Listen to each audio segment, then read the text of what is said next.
Greetings and welcome to What's New with Human Design, in which we follow the journey of the sun and the earth around the human design mandala.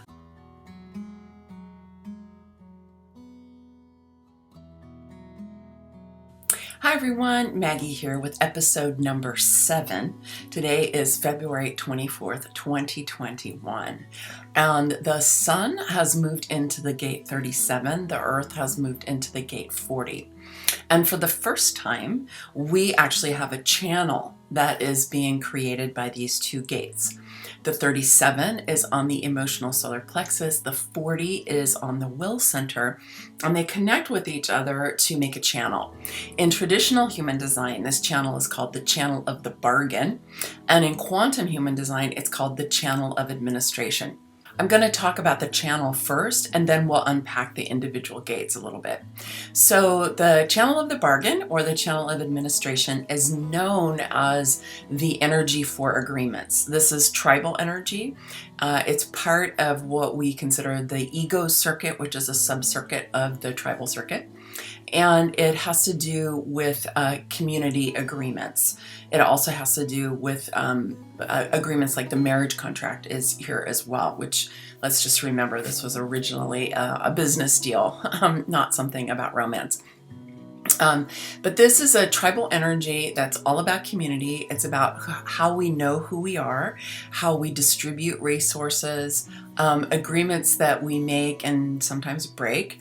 And all different kinds of cultural and community agreements.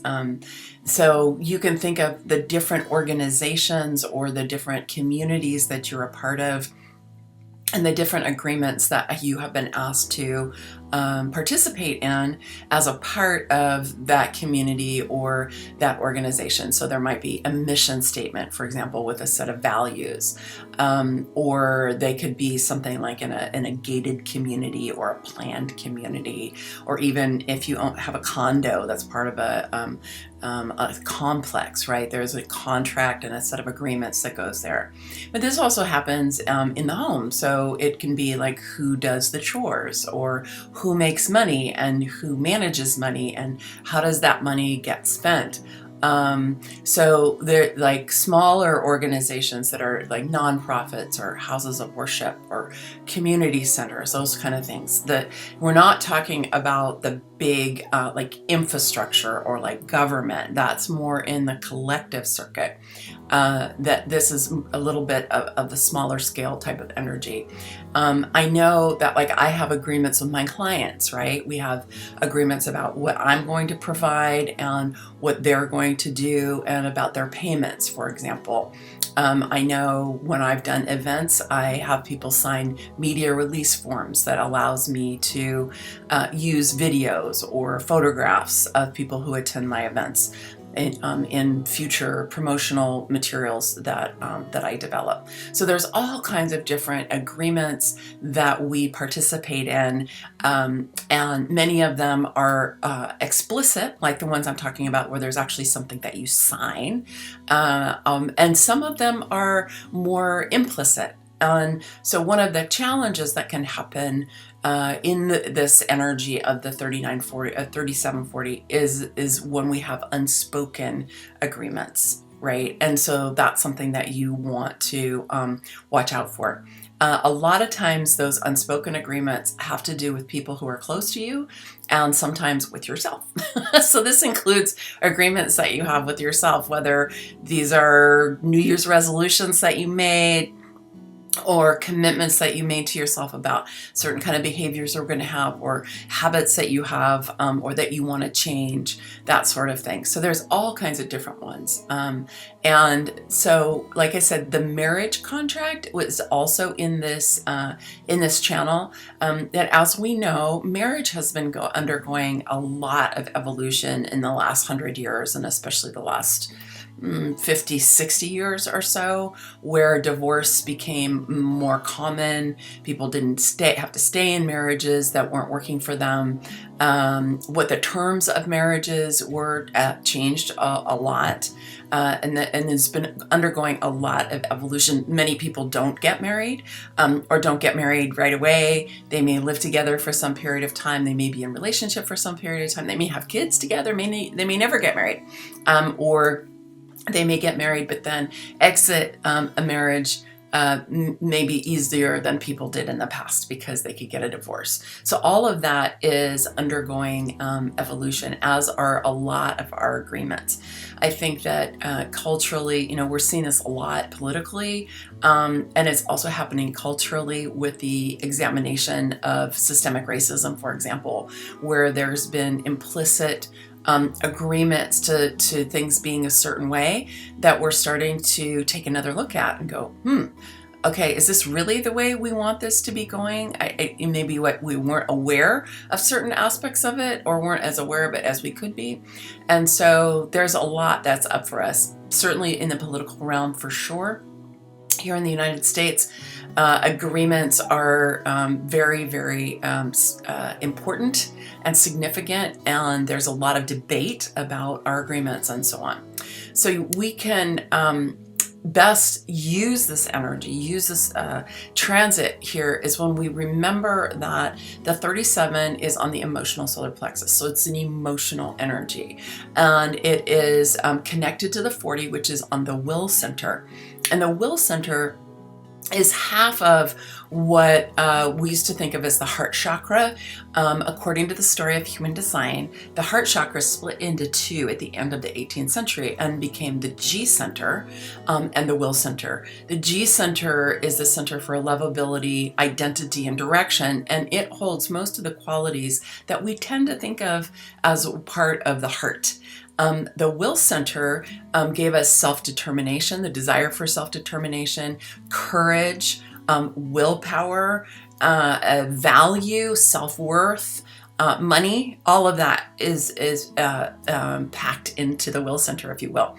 So this channel that goes from the emotional solar plexus to the will center is part of the emotional heart connection, because it will also move through the will center and then up into the G center through the 5125. And if you remember the way that the kind of the law of creation works according to human design is that we have generative questions that we get emotionally involved with, and then we calibrate the magnetic monopole that is in the G center with our emotional energy. And we do that by the energy that's going through this channel of the 3740 and of the 2551. So this is an important place to focus, like this channel, when we're wanting to make sure that we're in alignment with what we want to be creating in life, what we want to be attracting into our energy field. And so this is a place where we can really work with our emotional energy. And the 37 really calls us to do that. So you can make the most of this transit by reviewing your agreements, particularly ones with family members, community members, people that you work with, if you're in partnership with people in work, or if you manage a team or you're part of a team, then you have a manager, or if you're in business and you have your own staff and so on. So just take a look at your agreements and consider if there are unspoken agreements that might be operating in a way that's not beneficial to everyone. Consider giving voice to those agreements or those assumptions, and giving attention so that everyone can get on the same page, and whatever that same page turns out to be. Be particularly aware of your emotional tone throughout this, because that will really affect your heart energy, right? Whatever the tone of your emotional solar plexus is will affect your heart energy and what you're attracting in. And so whatever emotional tone you're having in these conversations about agreements will affect what you're going to be attracting, and it obviously will also affect the conversations that you have with people. So entering into those conversations with a positive anticipation, an attitude of discovery and possibility will go a long way to creating desirable outcomes. Let's unpack the individual gates a little bit. And as you might imagine, the tribal energy that's focused on agreements could get pretty taxing, right? And the gate 40 says that it's important for you to take time alone or on retreat to replenish yourself from the important and taxing work of being in community and working to ensure that everyone's on the same page through agreements, right? And so the 40 is a part of that negotiation. In traditional human design, this gate is called loneliness. And I always found that a little unfortunate. I think loneliness is a disempowered state in which one desires connection, but cannot connect, can't have it, even in the presence of other people. So it's not necessarily the same as literally being alone. Reportedly, I have heard this, and I know Ross said this, some people who have this energy or carrying this energy feel alone even when they're in a group of people or even with people that they love. I personally have not witnessed this in my own readings, but I wanted to just mention that. I think being alone can be entirely different, right? It can be calming, it can be rejuvenating, it can be restful. It's a really important distinction to make. Being alone is particularly beneficial for those of us who have a lot of openness in our charts. I do have a lot of openness in my chart. We need to have alone time so that we can allow other people's energies to drain out of our system and we can come back into clarity about our own energy. So the gate 40 supports this desire for alone time and for retreat and for rejuvenation. So much so that Karen Curry Parker has renamed this gate restoration, right? That this is how we restore ourselves in quantum human design. The 40 is on the will center, as I was mentioning before, the center for value, willpower, self-worth, money, courage. And the shadow of the gates of this center, of the will center in general, involve trying to prove oneself in order to gain recognition. And this happens typically when we don't have our own sense of our own worth, our own self-worth. So what we do is we look outside to other people to recognize us in an effort to feel our own worth or our own value. I know when I was doing a lot of business coaching, this is a huge issue for so many people, their sense of value. And most people have the will center undefined. And so it may be that this is a strong issue. It's something to take a look at for yourself. So one way that this can show up is to not take the time you need to reflect, to rejuvenate, and to rest, and instead be pushing yourself in order to try to gain that recognition. Remember that the will center is all about working to rest, and this is one of the things that the 40 really stands for, is the rest component of that part. So the shadow here is either withdrawing, right, with the intention of hurting others, like I'm just going to go away and you're going to miss me, right? Or I'm going to leave, right? That kind of manipulative energy. Or the opposite, which is to not rest and to keep working and to overwork in an effort to gain that self-worth, gain that recognition, but then blaming others if they're not providing it, or pushing others and manipulating other people to recognize you. Finally, the shadow of the 40 can show up by withdrawing to avoid making agreements or to avoid responsibility for agreements that are already made. So you might want to just check that out for yourself to see where are you in your relationship to rest, to withdrawing to get the rejuvenation that you need, and with how you're navigating agreements. The 37, on the other hand, is on the emotional solar plexus. So it's an emotional energy. And this tells us that creating peace and friendship, which this is about, in traditional human design, it's known as the gate of friendship. In quantum human design, it's known as the gate of peace. And so because it's emotional, that tells us that both peace and friendship take time. Because it's emotional, we know that this energy needs time for clarity in order to emerge, that we need to honor the waves of the emotional solar plexus, which are just going to happen, particularly for people who are emotionally defined. And that those waves of emotional energy can cloud our judgment if we are allowing ourselves to be captivated either by the high end and the ecstasy of the wave, or on the lower end in the melancholy of the wave, right? And so we don't want to be manipulated in our decisions by that kind of a wave formation. We want to wait throughout the wave so that we can get clarity. And so when we're making peace, or we're fostering peace inside of ourselves, or helping to make peace with others, developing our friendships, we want to acknowledge that yes, there are, these waves, and we need to take time.